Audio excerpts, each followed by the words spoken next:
Dédalo e Ícaro. Hace mucho, mucho tiempo había un artesano llamado Dédalo, que era el más famoso de Grecia. Era también escultor y arquitecto, y trabajaba tanto la madera como el metal. Ante sus edificios, la gente se preguntaba si eran obra divina o construcción humana. Respecto a sus estatuas, la leyenda cuenta que parecían vivas. Un día, Dédalo partió con su hijo Ícaro hacia la isla de Creta. El rey Minos estaba muy contento de acoger al famoso artesano. Precisamente buscaba un arquitecto capaz de construir la prisión perfecta para el Minotauro, un monstruo con la cabeza de toro y el cuerpo de gigante, al que el cruel monarca alimentaba con víctimas humanas.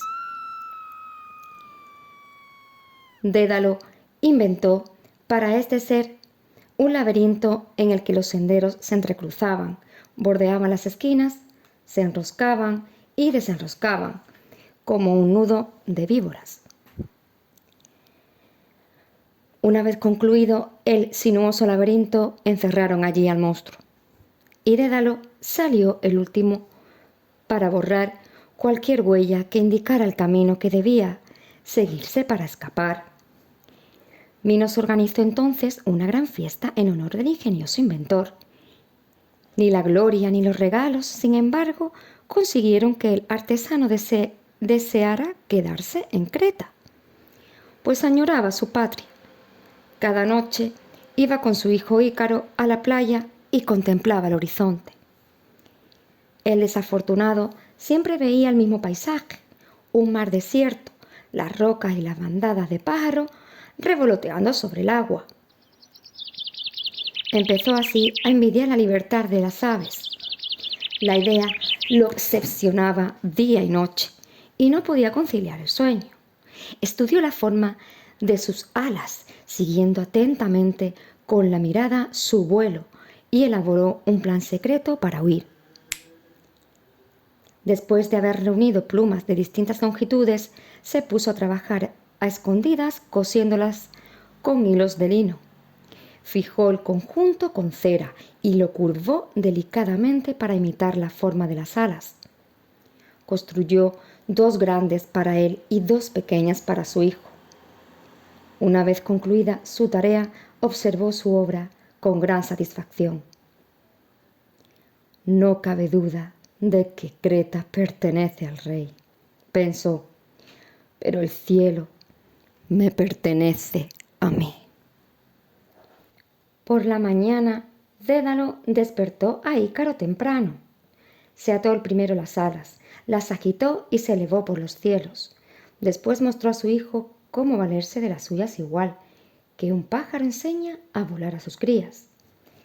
Ícaro se elevó como su padre y se echó a reír, dando vueltas por encima de los árboles y los acantilados. Ten mucho cuidado, le aconsejó el artesano. No vueles demasiado alto, pues el sol fundiría la cera y prendería fuego las alas. Tampoco vueles demasiado bajo, pues las olas te mojarían, aumentarían el peso de las alas y éste te arrastraría al fondo del mar. Dédalo abrazó a su hijo y los 2 emprendieron el vuelo. El padre iba delante y no dejaba de darse la vuelta para vigilar a su alumno, que seguía escrupulosamente sus instrucciones. Pronto sobrevolaron el mar. Creta ya quedaba lejos de ellos, y Dédalo, satisfecho del éxito de su empresa, se abandonaba a alegres pensamientos sobre su patria, que por fin iba a recuperar.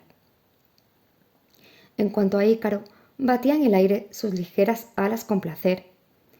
Le habría gustado elevarse un poco más, pero mientras su padre siguiera dándose la vuelta, no se atrevía a desobedecerlo. En el momento en que éste, soñador, olvidó vigilarlo, el joven aprovechó para desobedecer sus órdenes. Voló más alto, más alto y, embriagado por la altura, se puso a cantar.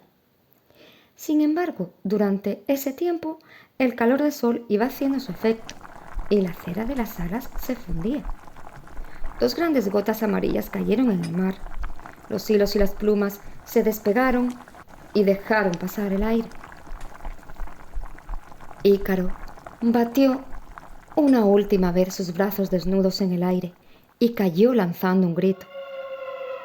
Murió ahogado mientras las crestas brillantes de las olas arrastraban un puñado de plumón blanco. Al escuchar la voz de su hijo, Dédalo se giró y lo llamó. Nadie le respondió. Dédalo se acercó al agua y la examinó con atención.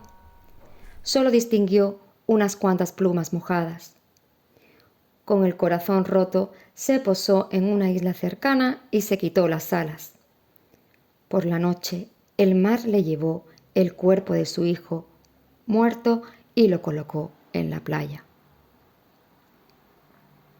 El artesano cavó una tumba bajo el cielo estrellado.